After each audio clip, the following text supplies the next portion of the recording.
36 জুলাই আন্দোলনে तमाम বাংলাদেশের তরুণেরা যখন রাজপথে নামল, সেই আন্দোলনে 18 কোটি মানুষ সমর্থন দিয়ে এই আন্দোলনকে সফল করে তুলল। কারো স্বামীর আইন চালু করার জন্য নয়, আল্লাহর আইনের জন্য। জোরে বলেন ঠিক কিনা? যার জলজান্ত দৃষ্টান্ত এই বাংলাদেশের তরুণ সমাজ দেখাই দিয়েছে। সমস্ত ছাত্র ছাত্রীরা ইসলামের পক্ষে ভোট দিয়ে 18 কোটি মানুষকে জানিয়ে দিয়েছে কোনো তন্ত্রের পক্ষ নয়, কোনো মন্ত্রের পক্ষে নয়, ইসলামের পক্ষে ভোট লাগাতে হবে। আরে ভাই কথা বলেন। জাহাঙ্গীরনগর বিশ্ববিদ্যালয়ের সকল ছাত্র ছাত্রীরা গোটা বাংলাদেশের সমস্ত জনগণকে বুঝিয়ে দিয়েছে স্বাধীন বাংলায় কোনো তন্ত্র মন্ত্রের পক্ষ নাই, ইসলামের পক্ষে ভোট লাগাতে হবে। যুগে যুগে কালে কালে এই কোরআনুল কারীমের বিরুদ্ধে কত নেতা কথা বলল, কোরআনুল কারীমের বিরুদ্ধে কত লোক অবস্থান গ্রহণ করলো, কোরআনের পাখিদেরকে ধরে ধরে জেলখানায় ঢুকালো।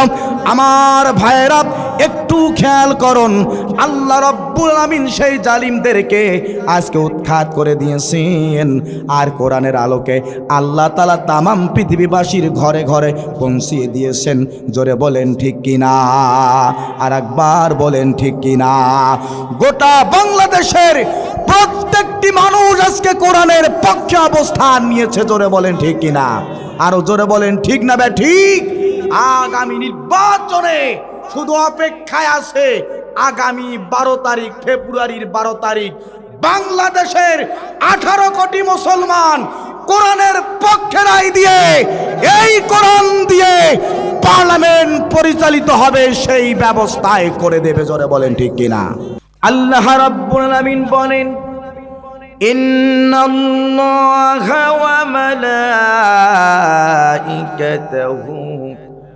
ইউসাল্লুনা আলান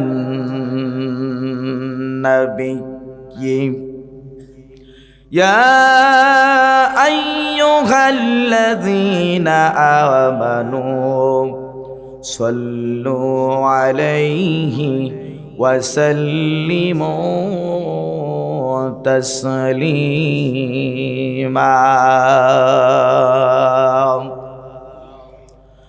আল্লাহর নবীর কত সম্মান, আল্লাহর নবীর কত মর্যাদা হলে পরে আল্লাহ রাব্বুল আলামিন নিজেই এবং তার ফেরেশতা মণ্ডলীদেরকে সঙ্গে নিয়ে বিশ্ব নবীর শানে দরুদ প্রেরণ করেন। জোরে বলেন সুবহানাল্লাহ।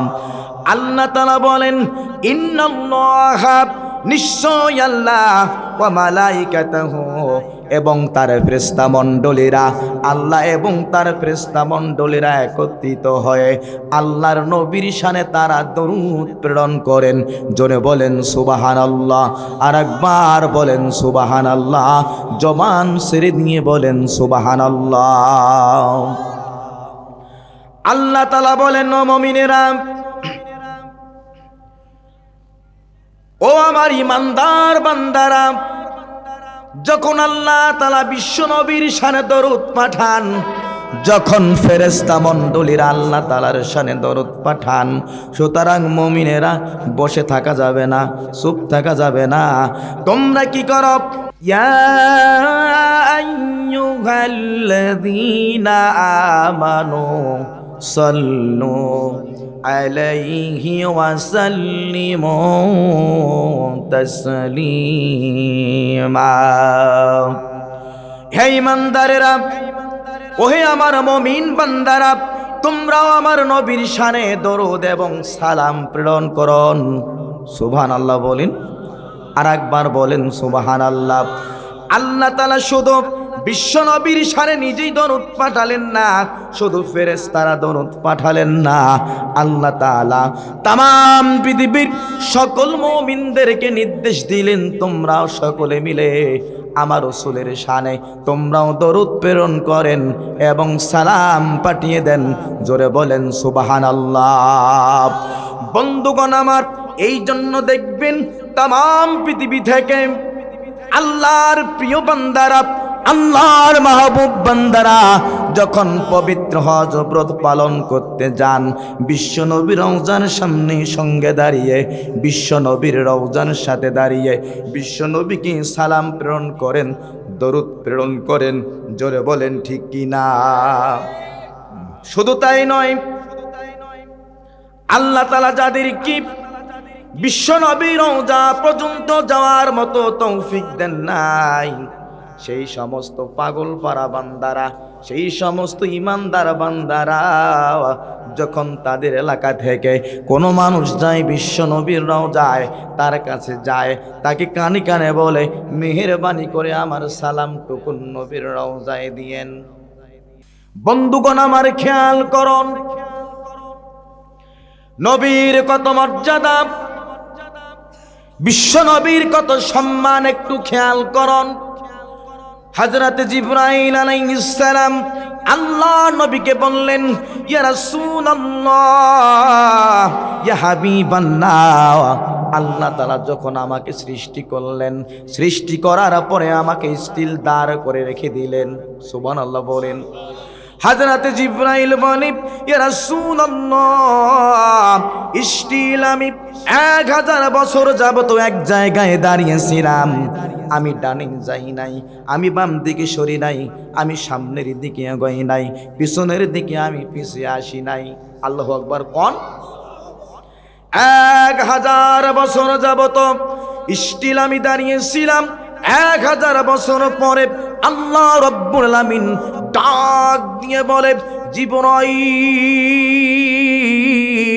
হযরত জিবরাইল বলেন, ইয়া রাসূলুল্লাহ, ইয়া হাবিবাল্লাহ, 1000 বছর যাবত দাঁড়িয়েছিলাম, আমি কি করব, আমার কাজটা কি, এমন কি আমার নাম কি এটাও আমি জানতাম না। আল্লাহ তাআলা যখন আমাকে জিবরাইল বলে ডাক দিলেন, তখন আমি বুঝতে পারলাম আমার নাম জিবরাইল। আল্লাহ তাআলা ডাক দেওয়ার সঙ্গে সঙ্গেই আমি জবাব দিলাম, লাব্বাইকা সাদাইকা ইয়া রাব্বাল আলামিন। আল্লাহু আকবার কোন?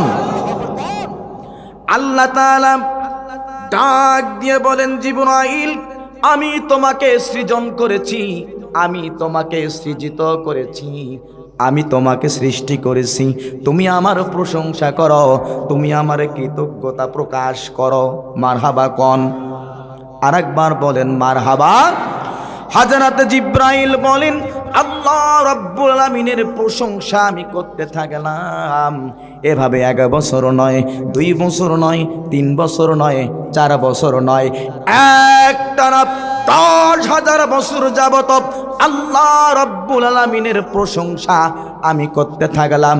চলতে চলতে দেখতে পেলাম সিদরাতুল মুনতাহার মেইন গেটে লেখা, লা ইলাহা ইল্লাল্লাহ মুহাম্মাদুর রাসূলুল্লাহ।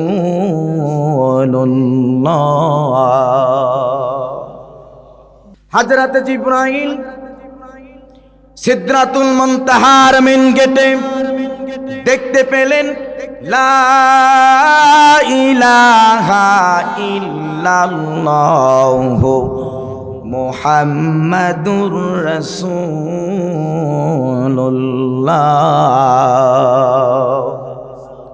হযরত জিবরাইল অস্থির হয়ে গেলেন, চিন্তায় পড়ে গেলেন, পেরেশানি হয়ে গেলেন। লা ইলাহা ইল্লাল্লাহ, এটি হলো আল্লাহর পরিচয়, আল্লাহর নাম। লা ইলাহা ইল্লাল্লাহ, হাঁটি হাঁটি পা পা করে বাড়ি থেকে যখন মক্তবে গিয়েছিলাম, মসজিদের ইমাম সাহেবের কাছে এই কালেমা আমরা মুখস্থ করেছিলাম, আমাদেরকে শিক্ষা দেওয়া হয়েছিল, লা ইলাহা ইল্লাল্লাহ, আল্লাহ ছাড়া কোনো ইলাহ নাই, কোনো মাবুদ নাই, মুহাম্মাদুর রাসূলুল্লাহ, মুহাম্মদ হলো আল্লাহ তাআলার রাসূল। জোরে বলেন ঠিক কিনা? এবার একটু আসুন আপনাদেরকে নিয়ে একটু চিন্তার জগতে যাই।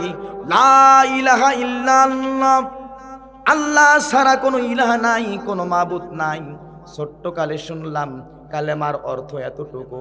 এবার যখন এই কালেমাকে নিয়ে আমরা গবেষণা শুরু করলাম, আল্লাহ তাআলা কি বুঝাতে চাইলেন এই দুইটা শব্দ দিয়ে একটু খেয়াল করুন। আল্লাহ তাআলা तमाम পৃথিবীর মানুষদেরকে বুঝাতে চাচ্ছেন, বান্দারা লা ইলাহা ইল্লাল্লাহ, আল্লাহ ছাড়া কোনো ইলাহা নাই, কোনো মাবুদ নাই, কোনো শাসনকর্তা নাই, কোনো রিজিক দাতা নাই, কোনো লালনকারী নাই, কোনো পালনকারী নাই, কোনো আইনদাতা নাই, কোনো বিধানদাতা নাই। আল্লাহুল খলকু ওয়াল আমরু, সৃষ্টি যার, আইন চলবে তার, কারো বাবার আইন চলতে পারে না। ভাইরা আমার একটু খেয়াল করুন, 54 বছর যাবত দেখতে পেলাম এই স্বাধীন বাংলাদেশে কেউ তার বাবার আইনের দিকে ডাকে, আবার কেউ তার স্বামীর আইনের দিকে ডাকে। আরে ভাই কথা কোন? বন্ধুগণ আমার, আল্লাহ বলেন সৃষ্টি যার, আইন চলবে তার, কারো বাবার আইন চলবে না, কারো দাদার আইনও চলবে না, কারো স্বামীর আইন চলবে না। জোরে বলেন ঠিক কিনা? আল্লাহর আইন চলবে। যার কারণে 36 জুলাই আন্দোলনে तमाम বাংলাদেশের তরুণেরা যখন রাজপথে নামল, সেই আন্দোলনে 18 কোটি মানুষ সমর্থন দিয়ে এই আন্দোলনকে সফল করে তুলল। কারো স্বামীর আইন চালু করার জন্য নয়, আল্লাহর আইনের জন্য। জোরে বলেন ঠিক কিনা?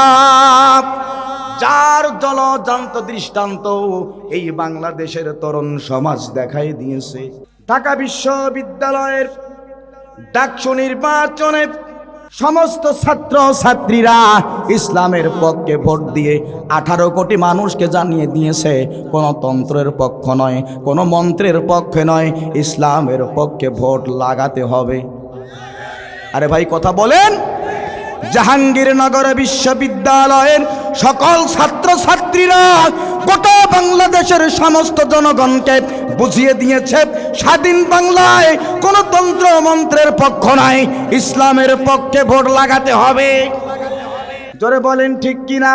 আমার বন্ধুগণ একটু খেয়াল করুন, বাংলাদেশের তরুণ সমাজ বুকের তাজা রক্ত ঢেলে দিয়েছে মানুষের তৈরি করা মতবাদ কায়েম করার জন্য নয়।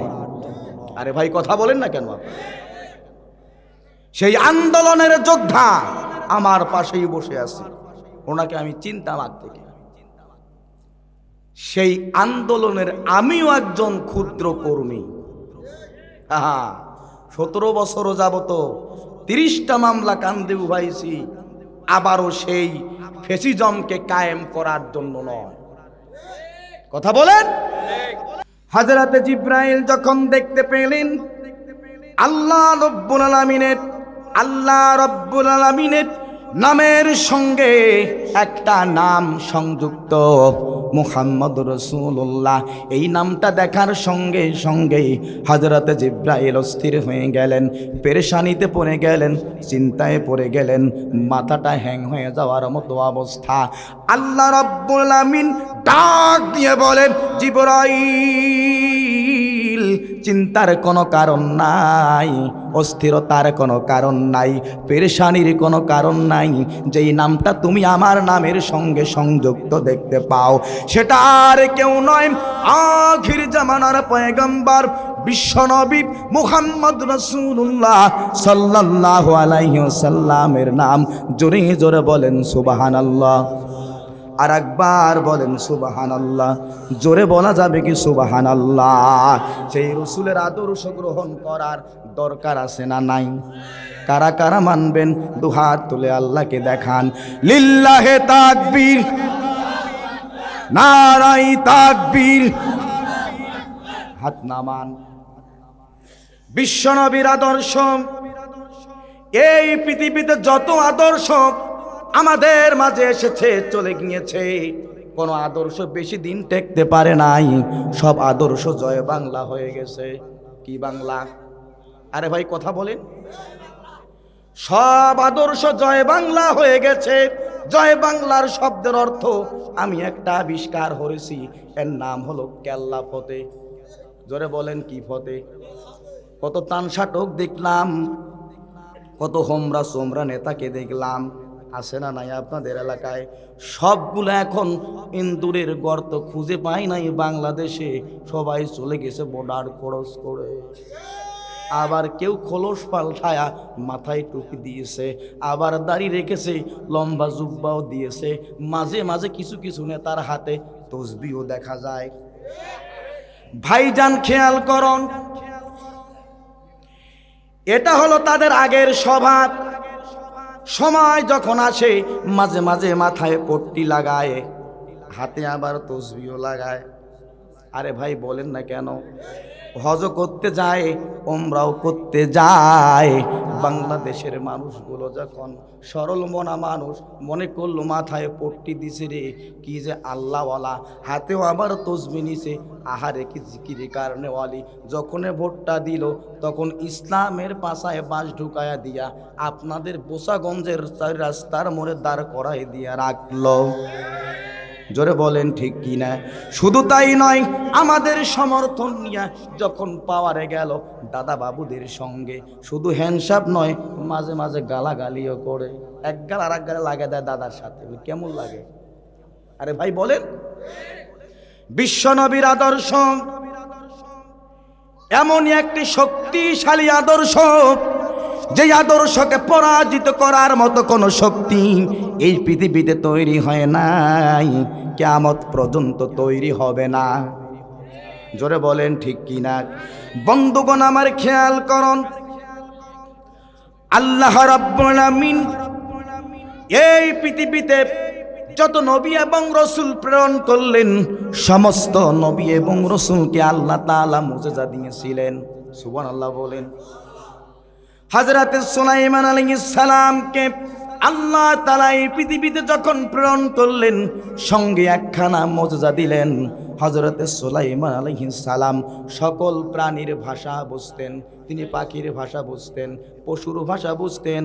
জোরে বলেন সুবহানাল্লাহ। শুধু তাই নয়, হযরত সুলাইমান আলাইহিস সালাম তক্তার সাহায্যে এক দেশ থেকে আর এক দেশে চলে যেতেন। তক্তার উপরে শুধুমাত্র দাঁড় হতেন, তক্তাকে নির্দেশ দিতেন, তক্তা তুমি আমাকে এক দেশ থেকে আর এক দেশে নিয়ে যাও। নির্দেশ করার সঙ্গে সঙ্গে বিনা ডিজেল ছাড়া, অকটেন ছাড়া, পেট্রোল ছাড়া, গ্যাস ছাড়া, ফুয়েল ছাড়া, জ্বালানি ছাড়া আল্লাহর নবী সুলাইমান আলাইহিস সালামের সম্মানে সেই তক্তাখানা উড়াল দিত। হেলিকপ্টারের মতো, বিমানের মতো, রকেটের মতো উড়াল দিয়ে আল্লাহর নবী সুলাইমানকে তারা জায়গায় পৌঁছে দিত। জোরে জোরে বলেন সুবহানাল্লাহ। আল্লাহ রাব্বুল আলামিন সুলাইমান আলাইহিস সালামকে এই পৃথিবীর জমিন থেকে যখন উঠায় নিলেন, সঙ্গে সঙ্গে তার তক্তাখানাকে, তার মুজিজাখানাকে উঠিয়ে নিয়েছিলেন। জোরে বলেন ঠিক কিনা? এখন যদি কোনো ব্যক্তিকে বলা হয় গাছে পাখিটি কি ভাষায় ডাকে, বলেন তো একটু, কেউ কে বলতে পারবে নাকি? জোরে বলেন। কেউ বলতে পারবে না, কেউ বুঝতে পারে না। এই পৃথিবীর কোনো ব্যক্তি যদি পরীক্ষা করার জন্য কোনো তক্তার উপরে দাঁড়ায়, আর তক্তাকে যদি বলে, তক্তারে আমি বোসাগঞ্জ থেকে দিনাজপুরের শহরে যেতে চাই, তুমি আমাকে নিয়ে চলো, তক্তা শুনবে নাকি? তক্তাকে মারতে মারতে যদি ফাটায় দেন, শুনবে? আল্লাহ তাআলা সুলাইমান আলাইহিস সালামকে এই পৃথিবীর জমিন থেকে উঠায় নিয়েছেন, সঙ্গে সঙ্গে তারা মুজিজাখানা উঠিয়ে নিয়েছেন। জোরে জোরে বলেন আল্লাহু আকবার। আল্লাহ রাব্বুল আমিন হযরত দাউদ আলাইহিস সালাম কি এই পৃথিবীর জমিনে যখন নবুয়ত দান করলেন, নবুয়ত দান করার পাশাপাশি হযরত দাউদ আলাইহিস সালাম কি একখানা মুজিজা দিলেন। তিনি লোহাকে যদি মুষ্টি বের ধরতেন, একটা লোহাকে যদি মুষ্টি করে ধরতেন, লোহা যত শক্ত হোক না কেন, যত বড় হোক না কেন, যত শক্তিশালী হোক না কেন, হযরত দাউদ আলাইহিস সালাম মুষ্টি করে ধরার সঙ্গে সঙ্গেই লোহাখানা পানির মতো গলে যেত। জোরে বলেন না মারহাবা। দাউদ আলাইহিস সালাম লোহা দিয়ে অস্ত্র তৈরি করে তার জীবিকা নির্বাহ করতেন। মারহাবা কোন? আল্লাহর নবী। মারহাবা কোন? অথচ তিনি ছিলেন শাসক, প্রেসিডেন্ট। লোহা দিয়ে অস্ত্র তৈরি করে বাজারে বিক্রি করত একজন প্রেসিডেন্ট, একটা শাসক। আর সেই টাকা দিয়ে তার স্ত্রী, সন্তান, সন্ততির জীবিকা নির্বাহ করা হতো। বর্তমান জামানার একজন মেম্বারকে যদি বলা হয়, মেম্বার সাহেব আপনার জীবন জীবিকা চলে কেমনে? বলে বস্কো ভাতার কাটের টাকা দেওয়ার সময় মাল কামাই করি। কথা বলেন, ইশারা বোঝেন না আপনারা? হ্যাঁ, দাউদ আলাইহিস সালাম আল্লাহর পয়গম্বর, আবার একজন শাসক। মারহাবা কোন? লোহা দিয়ে অস্ত্র তৈরি করে সেই অস্ত্র বাজারে বিক্রি করত, সেই পয়সা দিয়ে তার জীবন জীবিকা নির্বাহ হতো। আল্লাহ তাআলা দাউদ আলাইহিস সালাম কি মুজিজা দান করলেন। দাউদ আলাইহিস সালাম কি পৃথিবীর জমিন থেকে উঠিয়ে নিলেন যখন, সঙ্গে সঙ্গেই তার মুজিজাখানাও উঠিয়ে নিলেন তখন। মারহাবা বলেন। এখন যদি কোনো ব্যক্তি ছোট্ট একটি লোহা হাতে নিয়ে একবার মুষ্টি মারে, একটা ঘষা দেয়, হাত ছিঁড়ে যাবে, ফেটে যাবে, রক্তাক্ত হয়ে যাবে বটে, লোহা গলবে নাকি? জোরে কোন? লোহা গলবে না। দাউদ আলাইহিস সালাম কি পৃথিবীর জমিন থেকে উঠিয়ে নেওয়ার সঙ্গে সঙ্গেই আল্লাহ তাআলা তার মুজিজা খানা উঠিয়ে নিয়েছেন। জোরে জোরে বলেন মারহাবা। এবার আসুন হযরতে মূসা আলাইহিস সালাম, জলিল কদর পয়গম্বর, আল্লাহ রাব্বুল আলামিন হযরতে মূসা আলাইহিস সালামকে যখন নবুয়ত দান করলেন, সঙ্গে সঙ্গে একখানা মুজিজা তাকে দান করলেন। সুবহানাল্লাহ বলেন। হযরতে মূসা আলাইহিস সালামের মুজিজা ছিল, তিনি তার হাতির লাঠিখানাকে যখন মাটিতে নিক্ষেপ করতেন, বিশাল একটা অজগর সাপে পরিণত হয়ে যেত। মারহাবা কোন?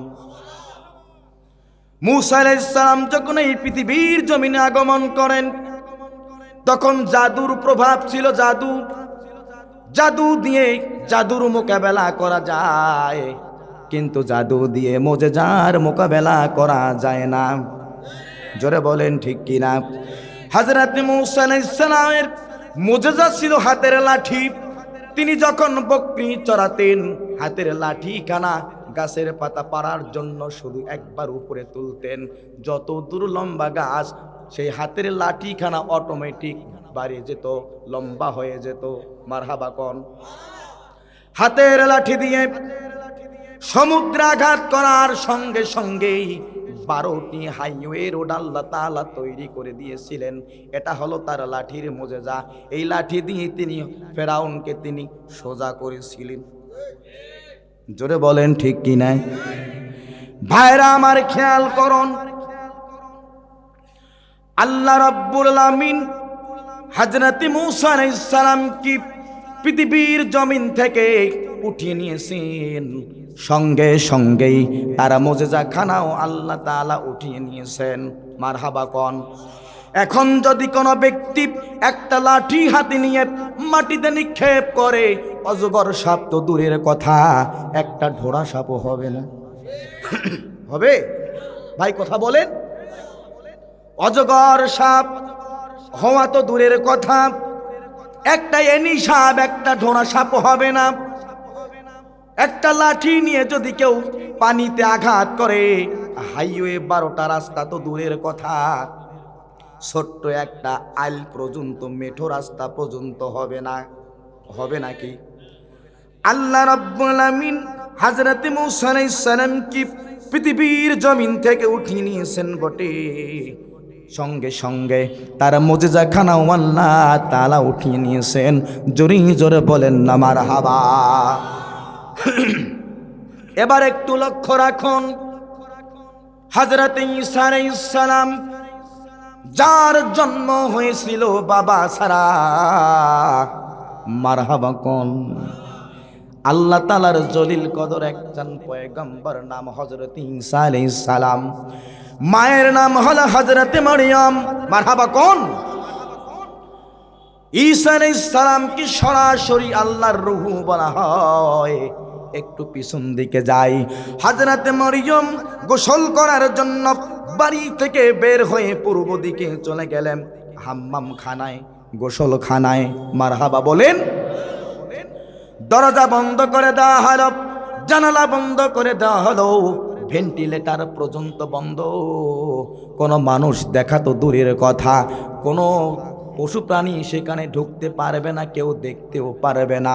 এমন একটি জায়গায় তিনি গোসল করা শুরু করে দিয়েছেন। যখন আল্লাহ তাআলা জিবরাইলকে বললেন, জিবরাইল রে, তুমি যে মরিয়ম আলাইহিস সালামের গোসলখানায় প্রবেশ করো। মারহাবা কোন? হযরতে জিবরাইল টকবকে একজন যুবকের আকৃতি ধারণ করে মরিয়ম আলাইহিস সালামের গোসলখানায় প্রবেশ করেছেন। মরিয়ম আলাইহিস সালাম হলো টকবকে যুবতী। জোরে বলেন মারহাবা। হযরতে মরিয়ম আলাইহিস সালাম যখন জিবরাইলকে দেখলেন, তিনি তো জানেন না আল্লাহর ফেরেশতা জিবরাইল এসেছে। মরিয়ম মনে করেছিলেন কোন যুবক তার অসৎ উদ্দেশ্য হাসিল করার জন্য আমার হাম্মাম খানায়, আমার গোসলখানায় প্রবেশ করেছে। হযরতে মরিয়ম ডাক দিয়ে বললেন, ও যুবক রে, তুমি কি আল্লাহকে ভয় করো না? আমি আমার আল্লাহকে ভয় করি। জোরে বলেন মারহাবা। ভাইরা আমার খেয়াল করুন, হযরতে জিবরাইল বলে, মরিয়ম, ভয়ের কোনো কারণ নাই, চিন্তার কোনো কারণ নাই, ভয়ের কোনো কারণ নাই, চিন্তার কোনো কারণ নাই। আমি কোনো পুরুষ মানুষ নই, আমি হলাম আল্লাহর ফেরেশতা জিবরাইল। আরে ভাই কথা কন, কথা কন। কেন তুমি এখানে এসেছ? হযরতে জিবরাইল বলেন, আমি তোমাকে একটা সন্তান দেওয়ার জন্য এখানে এসেছি। মারহাবা কোন? মরিয়ম ভয় পেয়ে গেছে। মরিয়ম বলে, আমি তো এখনো বিয়ে করি নাই, কিভাবে আমার সন্তান হবে? আর আমি তো জিনাকারিনীও নই, আমার সন্তান কিভাবে হবে? হযরতে জিবরাইল বলেন, ও মরিয়ম, তুমি তোমার বুকের বোতামটা একটু খোলায় দাও। হযরতে জিবরাইলের সামনে মরিয়ম যদি জামার বোতাম খোলায় দেয়, পাপ হবে না। কারণ জিবরাইল কোনো মানুষও নয়, কোনো পুরুষও নয়, কোনো যুবকও নয়, তিনি আল্লাহর ফেরেশতা। তিনি নারীও নন, পুরুষও নন, আল্লাহর নির্দেশে তার কাছে চলে এসেছেন। জোরে বলেন মারহাবা। বন্ধুগণ আমার, একটু খেয়াল করুন, হযরতে মরিয়ম তার জামার বুকের বোতাম খোলায় দিলেন। যখন হযরতে জিবরাইল আলাইহিস সালাম একটা ফুৎকার দিলেন, তখন একটা ফুৎকারের সঙ্গে সঙ্গে আল্লাহ তাআলার কুদরতি ইশারায় হযরতে মরিয়মের গর্ভে আল্লাহ রাব্বুল আমিন তার পয়গম্বর হযরতে ঈসা আলাইহিস সালামকে প্রেরণ করেছেন। জোরে জোরে বলেন সুবহানাল্লাহ। হযরতে ঈসা আলাইহিস সালাম পৃথিবীর জমিনে আসলেন। আল্লাহ তাআলা তাকে নবুয়ত দান করলেন। নবুয়ত দেওয়ার সঙ্গে সঙ্গেই তাকে একখানা মুজিজা দান করলেন। সুবহানাল্লাহ বলেন। হযরত ঈসা আলাইহিস সালামের মুজিজা ছিল, যদি কোনো ব্যক্তি মৃত্যুবরণ করত, ঈসা আলাইহিস সালাম শুধু তার শরীরতে স্পর্শ করতেন, ওই মৃত্যু ব্যক্তি জীবিত হয়ে এক লাফ দিয়ে দাঁড়িয়ে যেত। মারহাবা কোন? যদি কোনো ব্যক্তি কুষ্ঠ রোগ হতো, হযরতে ঈসা আলাইহিস সালাম শুধুমাত্র স্পর্শ করতেন, সঙ্গে সঙ্গে তার কুষ্ঠরোগ ভালো হয়ে যেত। যারা জন্ম অন্ধ ছিল, হযরত ঈসা আলাইহিস সালাম স্পর্শ করার সঙ্গে সঙ্গেই জন্ম অন্ধ মানুষগুলো চক্ষুষ্মান হয়ে যেত। জোরে জোরে বলেন সুবহানাল্লাহ। আল্লাহ রাব্বুল আমিন ঈসা আলাইহিস সালামকে চতুর্থ আসমানে উঠাই নিয়েছেন, সঙ্গে সঙ্গে তার মুজিজাখানা উঠিয়ে নিয়েছেন। জোরে বলেন মারহাবা। ভাইরা আমার খেয়াল করুন, এখন যদি কোনো ব্যক্তি কোনো মৃত্যু ব্যক্তিকে ডাক দেয় নাম ধরে, বলুন তো সে জীবিত হবে নাকি? বলেন, জীবিত হবে না। কোন কুষ্ঠ রোগী জন্মান্ধ রোগীকে যদি হাত দিয়ে স্পর্শ করেন, ভালো করতে পারবেন নাকি? ভালো করতে পারবেন না। কারণ হল আল্লাহ রাব্বুল আলামিন ঈসা আলাইহিস সালামকে পৃথিবীর জমিন থেকে উঠিয়ে নিয়েছেন, সঙ্গে সঙ্গে তারা মুজিজা খানাও আল্লাহ তাআলা উঠিয়ে নিয়েছেন। জোরে জোরে বলেন মারহাবা। এবার একটু খেয়াল করুন,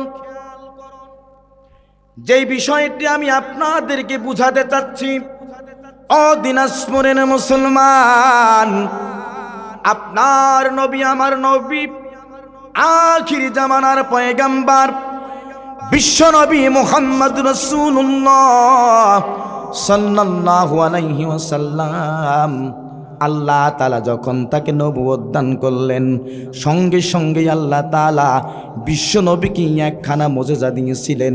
জোরে বলেন সুবহানাল্লাহ। আমার বন্ধুগণ, আমার নবীকে আল্লাহ তাআলা ছোট্ট বড় ৪৫০০-এরও বেশি মুজিজা দান করেছিলেন। সেই ৪৫০০-এর মুজিজা থেকে সর্বশ্রেষ্ঠ মুজিজা হলো আল কোরআন আল কারীম। জোরে বলেন মারহাবা। আল্লাহ তাআলা বিশ্ব নবীকে এই পৃথিবীর জমিন থেকে উঠিয়ে নিয়েছেন বটে, বিশ্ব নবীর সম্মানের কারণে, বিশ্ব নবীর মর্যাদার কারণে তার মুজিজা খানা এখনো পর্যন্ত আল্লাহ তাআলা পৃথিবীর জমিনে রেখে দিয়েছেন।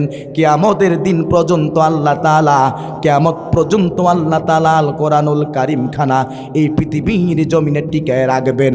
জোরে বলেন মারহাবা। কোরআনুল কারীম এমন একখানা মুজিজা, এমন একখানা জবরদস্ত কিতাব, সমস্ত নবীদের মুজিজাকে আল্লাহ তাআলা উঠায় নিলেন।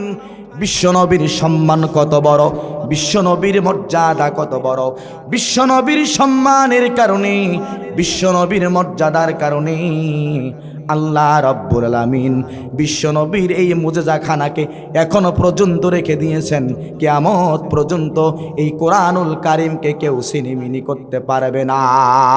কিয়ামত পর্যন্ত কোরআনুল কারীমকে নিয়ে এই পৃথিবীর কোনো দুষ্ট, পৃথিবীর কোনো দুরাচার, পৃথিবীর কোনো কোরআন বিরোধী, পৃথিবীর কোনো ইসলাম বিরোধী কোরআনকে নিয়ে ছিনিমিনি খেলতে পারবে না। জোরে জোরে বলেন ঠিক কিনা?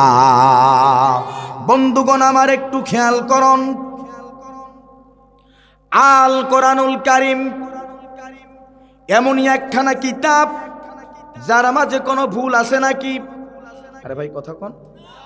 আল্লাহ তাআলা বলেন যালিকাল কিতাবু লা রাইবা ফীহি হুদাল লিল মুত্তাকিন। জোরে বলেন মারহাবা। এসো কোরআনের ছায়া তলে সমবেত হই, এসো কোরআনের ছায়া তলে সমবেত হই, এসো কোরআনের ছায়া তলে সমবেত হই, এসো আল্লাহ ও রাসূলের অনুগত হই, এসো কোরআনের ছায়া তলে সমবেত হই, এসো কোরআনের ছায়া তলে সমবেত হই, এসো আল্লাহর গুণগান করি, এসো তারি পথে জীবন গড়ি। মারহাবা বলেন। এসো আল্লাহর গুণগান করি, এসো তারি পথে জীবন গড়ি। আল্লাহর নাম নিলে তাতে যদি সুখ মেলে, আল্লাহর নাম নিলে তাতে যদি সুখ মেলে, কেন সেই নাম থেকে দূরে সরে রই, কেন সেই নাম থেকে দূরে সরে রই। এসো কোরআনের ছায়া তলে সমবেত হই, এসো কোরআনের ছায়া তলে সমবেত হই, এসো আল্লাহ ও রাসূলের অনুগত হই, এসো কোরআনের ছায়া তলে সমবেত হই। মারহাবা বলেন, আর একবার বলেন মারহাবা। এই কোরআনের ছায়া তলে এসে কত লোক প্রাণ দিল হেসে, এই কোরআনের ছায়া তলে এসে কত লোক প্রাণ দিল হেসে। কোরআনের ছায়া তলে সোজা পথ যদি মেলে, কোরআনের ছায়া তলে সোজা পথ যদি মেলে, কেন সেই পথ ছেড়ে ভুল পথে রই, কেন সেই পথ ছেড়ে ভুল পথে রই। এসো কোরআনের ছায়া তলে সমবেত হই, এসো কোরআনের ছায়া তলে সমবেত হই, এসো কোরআনের ছায়া তলে সমবেত হই। এসো আল্লাহ ও রাসূলের অনুগত হই, এসো কোরআনের ছায়া তলে সমবেত হই, এসো কোরআনের ছায়া তলে সমবেত হই। জোরে বলেন মারহাবা, আর একবার বলেন মারহাবা। ভাইরা আমার বলছিলাম, বিশ্বনবীর সম্মানের কারণে, বিশ্বনবীর মর্যাদার কারণে আল্লাহ রাব্বুল আলামিন আল কোরআনুল কারীম খানা এখন পর্যন্ত রেখে দিয়েছেন। কিয়ামত পর্যন্ত কোরআনুল কারীম খানা এই পৃথিবীর জমিনে টিকিয়ে থাকবে। জোরে বলেন ঠিক কিনা? যুগে যুগে কালে কালে এই কোরআনুল কারীমের বিরুদ্ধে কত নেতা কথা বলল, কোরআনুল কারীমের বিরুদ্ধে কত লোক অবস্থান গ্রহণ করলো, কোরআনের পাখিদেরকে ধরে ধরে জেলখানায় ঢুকালো। আমার ভাইয়েরা একটু খেয়াল করুন, আল্লাহ রাব্বুল আলামিন সেই জালিমদেরকে আজকে উৎখাত করে দিয়েছেন। আর কোরআনের আলোকে আল্লাহ তাআলা তামাম পৃথিবীবাসীর ঘরে ঘরে পৌঁছিয়ে দিয়েছেন। জোরে বলেন ঠিক কিনা? আর একবার বলেন ঠিক কিনা? গোটা বাংলাদেশের প্রত্যেকটি মানুষ আজকে কোরআনের পক্ষে অবস্থান নিয়েছে। জোরে বলেন ঠিক কিনা? আরো জোরে বলেন ঠিক না বে ঠিক? আগামী নির্বাচনে শুধু অপেক্ষায় আছে আগামী 12 তারিখ, ফেব্রুয়ারির 12 তারিখ বাংলাদেশের 18 কোটি মুসলমান কোরআনের পক্ষে রায় দিয়ে, এই কোরআন দিয়ে পার্লামেন্ট পরিচালিত হবে, সেই ব্যবস্থায় করে দেবে। জোরে বলেন ঠিক কিনা? ভাইরা আমার খেয়াল করুন, কোরআনের কত আকর্ষণ, কোরআনের কত আকর্ষণ একটু খেয়াল করুন। স্কটল্যান্ডের আর্মির বড় অফিসার নাম হলো মিস কিটনি। আর্মির যে জেনারেল, স্কটল্যান্ডের আর্মির জেনারেলের পরেই তার অবস্থান, নাম হলো মিস কিটনি। মারহাবা বলেন। হঠাৎ করে বোরকা পরে, হিজাব পরে, নিকাব পরে তিনি অফিসে গিয়েছেন। জেনারেল ডাক দিয়ে বলে, কে তুমি? মিস কিটনি বলে, স্যার আপনি কি আমাকে চিনতে পারেন নাই? আমি হলাম মিস কিটনি। আর্মির জেনারেল ডাক দিয়ে বলে, ও মিস কিটনি, কি অবস্থা তোমার? কোন পোশাক তুমি পরেছ? ধ্বংস হয়ে যাও তুমি, তুমি ধ্বংস হয়ে যাও। এই পোশাক তুমি পরলে কোন কায়দায়? কারণটা কি? মিস কিটনি বলে, স্যার আমি ধর্মে হলাম খ্রিস্টান। এতদিন পর্যন্ত যা বুঝলাম, খ্রিস্টান ধর্ম হলো ধোঁকাবাজ, খ্রিস্টান ধর্ম হলো প্রতারণার ধর্ম, ধোঁকাবাজের ধর্ম, মিথ্যার ধর্ম। আল্লাহু আকবার বলেন। আর্মির জেনারেল বলে, কারণটা কি? মিস কিটনি বলে, স্যার আপনারা এতদিন পর্যন্ত যা বলেছেন আমি তাই করেছি। আপনারা যদি বলেছেন মদ পান করতে, আমি মদ প্রতারণা, সব হলো মিথ্যা। জোরে জোরে বলেন আল্লাহু আকবার। মিস কিটনি বলে, স্যার রাতে আমার ঘুম হয় না, এত ওষুধ সেবন করি আমি ঘুমাতে পারি না। হঠাৎ করে আমি যখন অফিসের কাজ শেষ করে আমার গাড়িতে করে যখন আমি বাসার দিকে যাচ্ছিলাম, ড্রাইভার গাড়ি ড্রাইভ করতেছি, আমি পিছনে বসে জানালা খোলায় দিয়ে আমি বসে আছি। হঠাৎ করে শব্দ শুনতে পেলাম আল কোরআনুল কারীমের মধুর তেলাওয়াতের শব্দ। জোরে জোরে বলেন সুবহানাল্লাহ। যতই কাছাকাছি হচ্ছিলাম, কোরআনুল কারীমের সুর শুনে, কোরআনুল কারীমের তেলাওয়াতের শব্দ শুনে দু চোখ যেন আমার ঘুমে বন্ধ হয়ে যায়। স্টোনিজ হয়ে গেলাম আমি, আশ্চর্য হয়ে গেলাম আমি। মনে মনে ভাবলাম, এতদিন পর্যন্ত প্রত্যেকটি রাত ঘুমের ওষুধ খাওয়ার পরেও ঘুম আসে না, কোন শব্দ আমার কানে আসে, যেই শব্দ কানে আসার কারণে আমার দু চোখ ঘুমে বন্ধ হয়ে যায়। হঠাৎ করে দেখতে পেলাম রাস্তার এক ধারে কয়েকজন মানুষ উঠা বসা করে। সামনে একজন, সে যদি রুকুতে যায় পিছনের লোকগুলা কাতারা বন্দী হয়ে তার পিছনে পিছনে রুকুতে যায়। সামনের লোকটা যখন সিজদায় পড়ে যায়, পিছনে কাতার বন্দি মানুষেরা তার সঙ্গে সঙ্গে সিজদায় পড়ে যায়।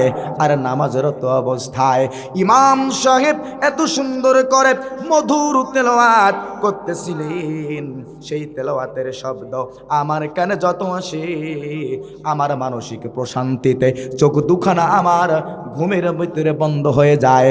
জোরে বলেন সুবহানাল্লাহ, আর একবার বলেন সুবহানাল্লাহ। ড্রাইভারকে বললাম গাড়ি ব্রেক করার জন্য, ড্রাইভার গাড়ি ব্রেক করল।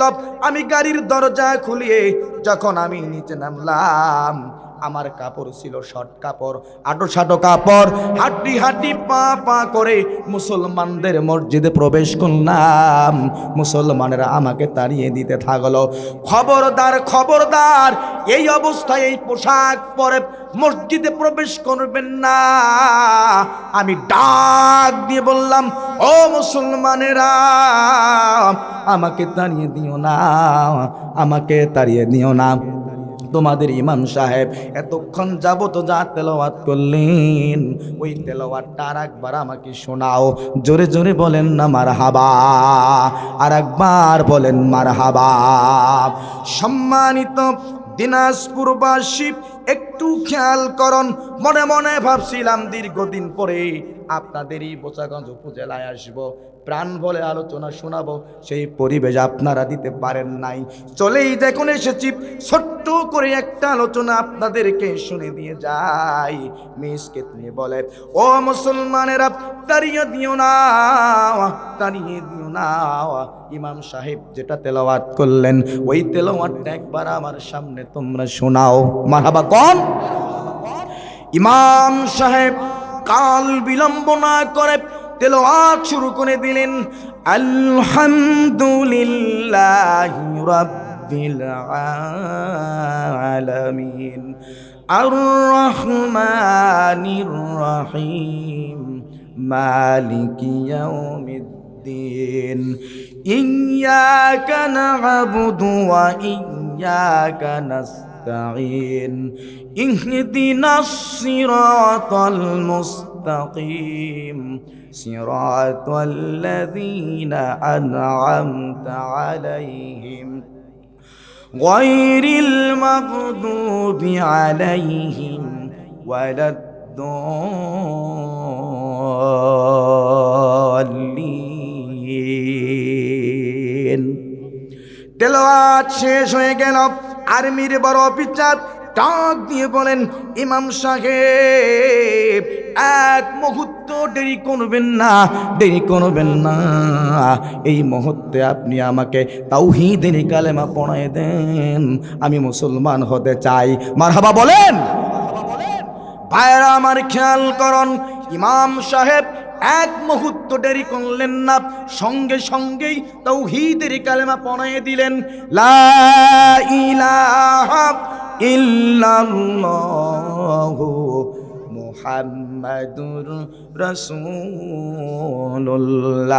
আল্লাহ তাআলা এই পৃথিবীর সমস্ত নবীদেরকে, সমস্ত রাসূলদেরকে নাম ধরে ডেকেছেন। মারহাবা বলেন। আল্লাহ তাআলা যখন হযরত আদম আলাইহিস সালাম কি ডাকার প্রয়োজন মনে করলেন, আল্লাহ তাআলা সরাসরি আদমকে নাম ধরে ডাকলেন। আল্লাহ তাআলা বলেন, ওয়া আদামু উসকুন আনতা ওয়া যাওজুকাল জান্নাতা ফাকুলা মিন হাইসু শি'তুমা ওয়ালা তাকরাবা হাযিহিশ শাজারাতা ফাতাকুনা মিনাজ যালিমিন। আল্লাহু আকবার বলেন। আল্লাহ রাব্বুল আমিন আদম আলাইহিস সালামকে ডাকার প্রয়োজন মনে করলেন, সরাসরি তার নাম ধরে ডাকলেন। আল্লাহু আকবার বলেন। আল্লাহ তাআলা হযরত নূহ আলাইহিস সালামকে ডাকার প্রয়োজন মনে করেছেন, সরাসরি হযরত নূহ আলাইহিস সালামের নাম ধরে ডাক দিয়েছেন।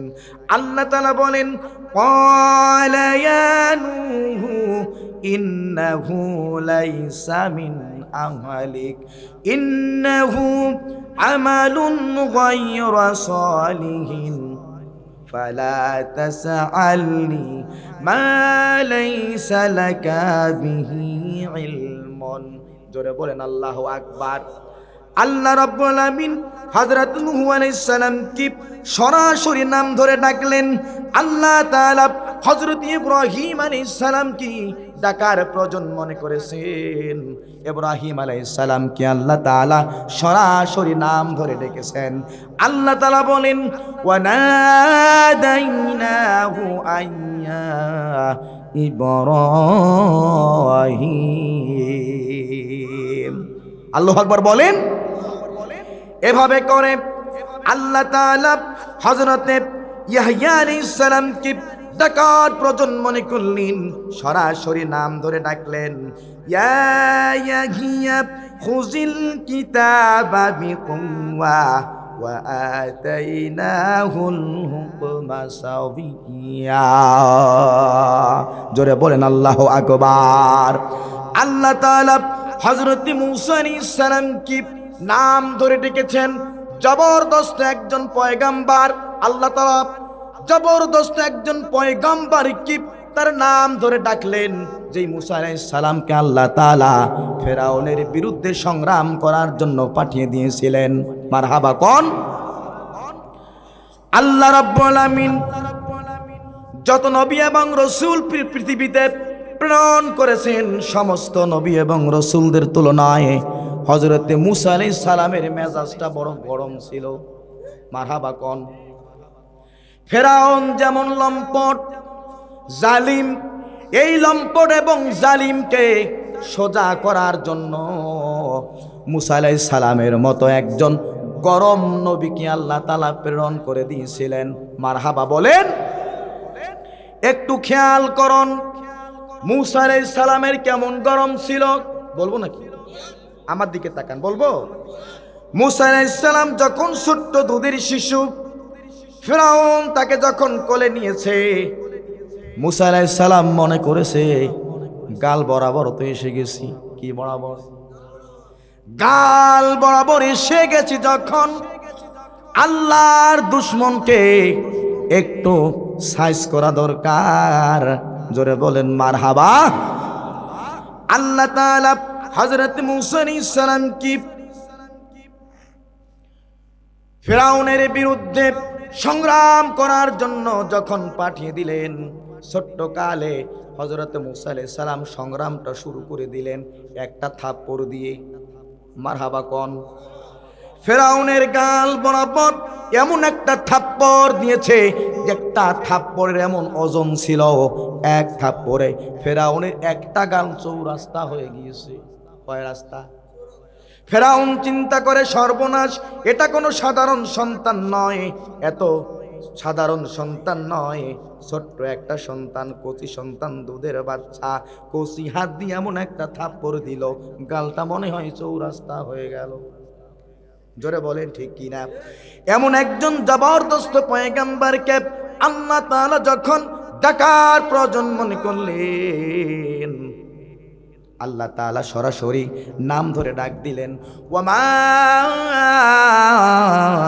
তিলকা বিয়ামিনিকা ইয়া মূসা। মারহাবা কোন। আল্লাহ রাব্বুল আলামিন সমস্ত নবী এবং রাসূলদেরকে নাম ধরে ডাকলেন। আপনার নবী আমার নবী, আখিরি জামানার পয়গম্বর বিশ্ব নবীকে আল্লাহ তাআলা নাম ধরে ডাকলেন না। বিশ্ব নবীকে যখন ডাকার প্রয়োজন মনে করেছেন, আল্লাহ তাআলা আদর করে, সোহাগ করে, ভালোবেসে ডাক দিয়েছেন। জোরে বলেন আল্লাহু আকবার। আল্লাহ তাআলা বলেন, ইয়া আইয়ুহাল মুদ্দাসসির কুম ফাআনজির ওয়া রাব্বাকা ফাকাব্বির ফাকাব্বির ওয়া সিয়াবাকা ফাতাহহির। জোরে বলেন আল্লাহু আকবার। আল্লাহ তাআলা বলেন, হে কম্বল আবৃতকারী, আপনি উঠুন, আপনি ভীতি প্রদর্শন করুন। ওয়ারাব্বাকা ফাকাব্বির। এই পৃথিবীর কোন রামের নামে নয়, এই পৃথিবীর কোন বামের নামে নয়, এই পৃথিবীর কোন নেতার নামে নয়, এই পৃথিবীর কোন নেত্রীর নামে নয়, একমাত্র শুধুমাত্র আমার নামের স্লোগান দিন। সেই স্লোগানটা হলো নারায়ে তাকবীর।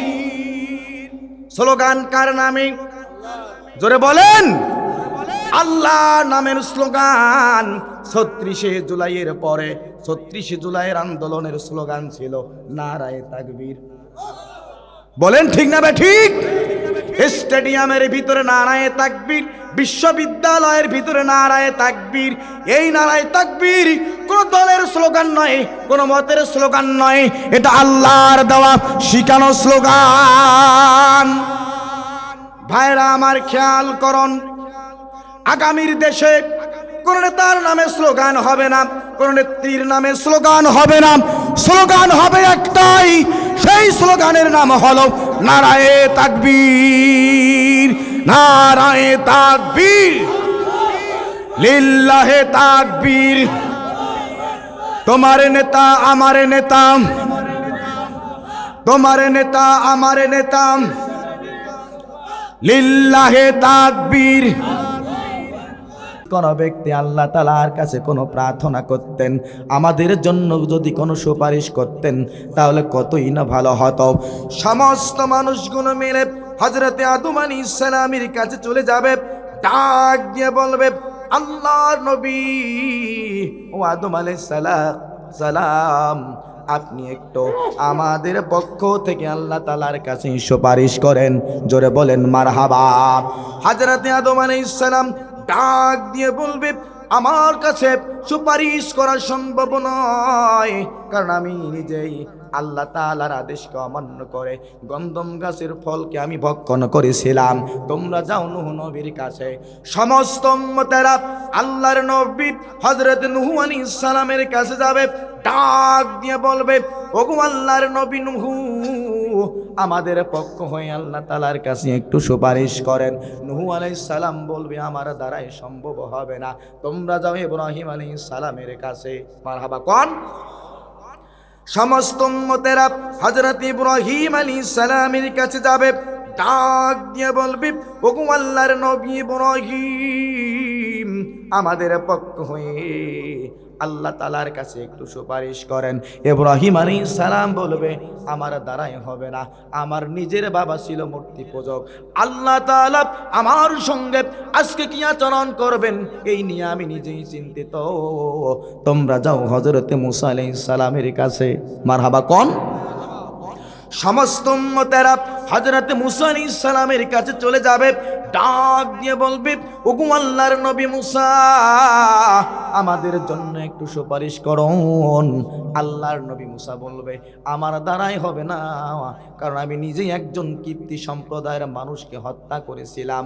আল্লাহ তাআলা আমার সঙ্গে আজকে কি আচরণ করবে এই বিষয় নিয়ে আমি চিন্তিত। তোমরা যাও হযরত ঈসা আলাইহিস সালামের কাছে।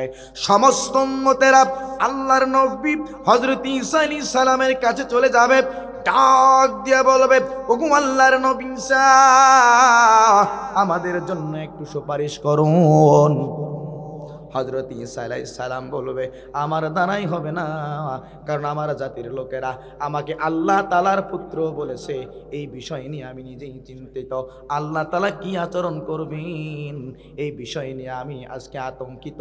তোমরা যাও আখির নবী মুহাম্মদ রাসূলুল্লাহ সাল্লাল্লাহু আলাইহি ওয়াসাল্লাম তার দরবারে তোমরা চলে যাও।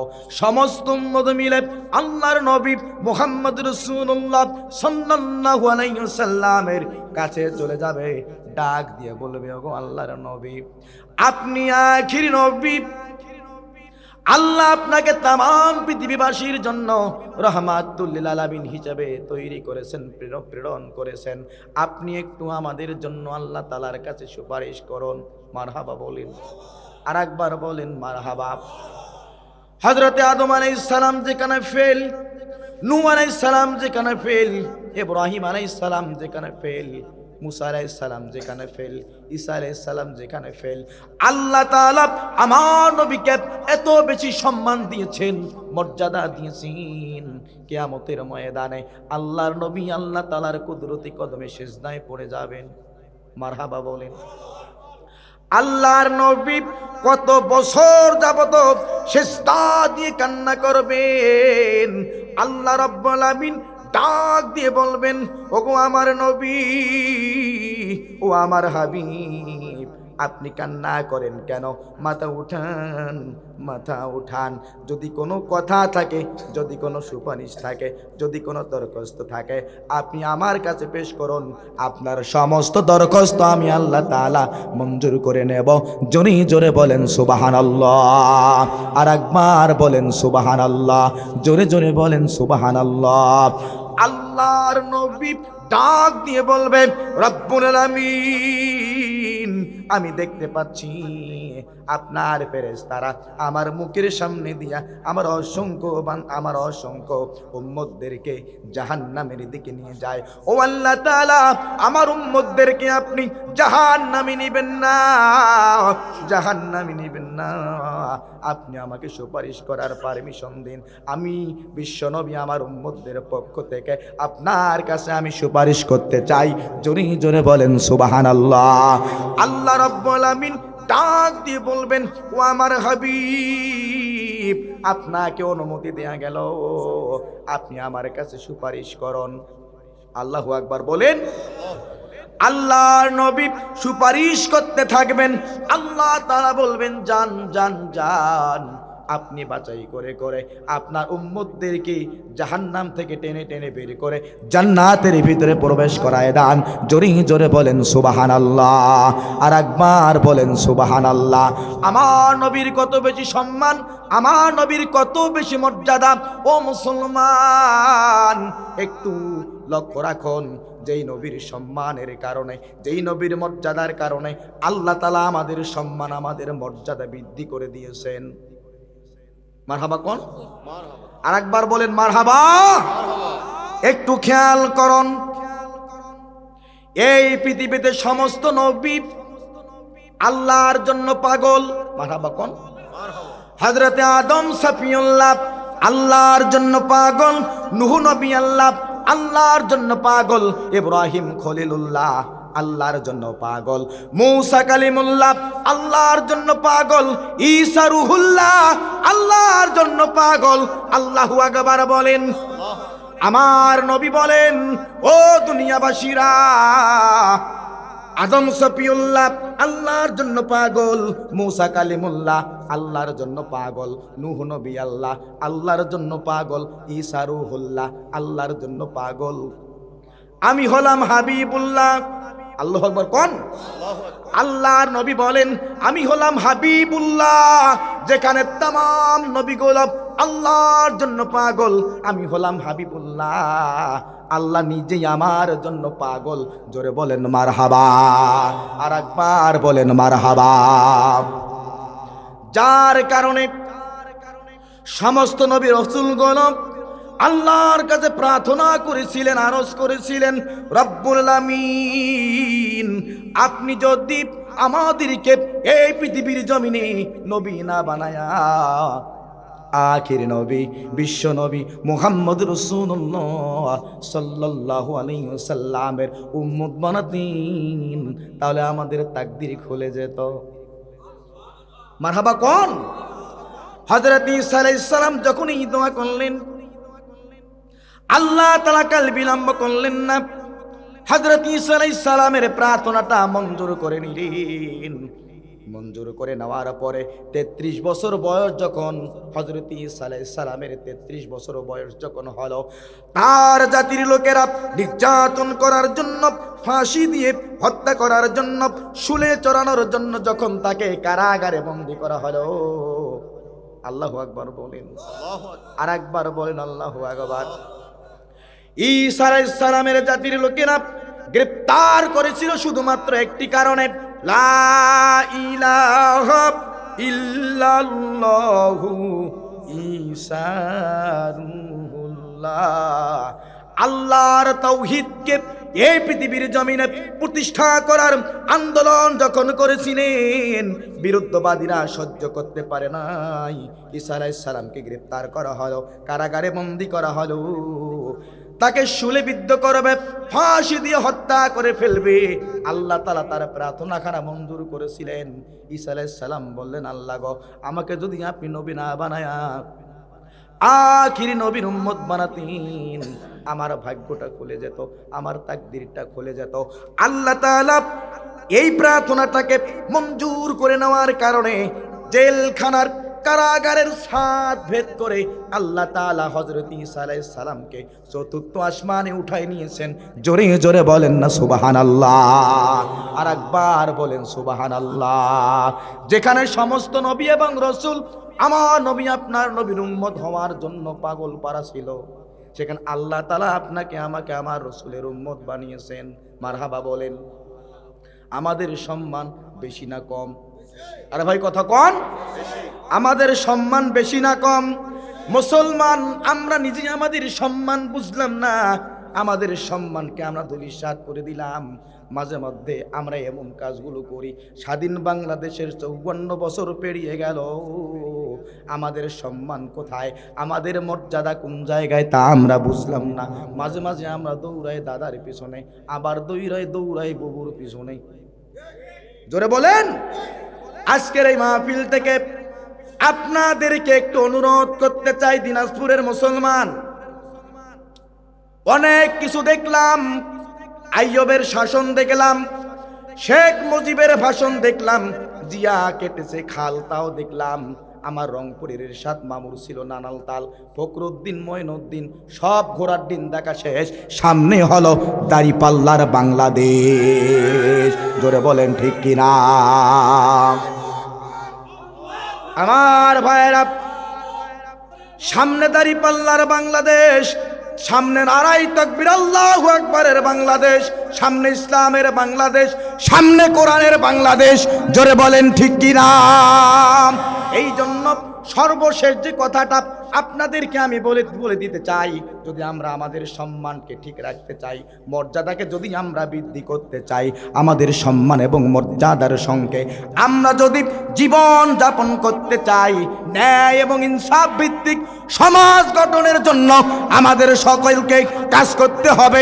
জোরে বলেন ঠিক কিনা? রাজি আছেন কারা কারা?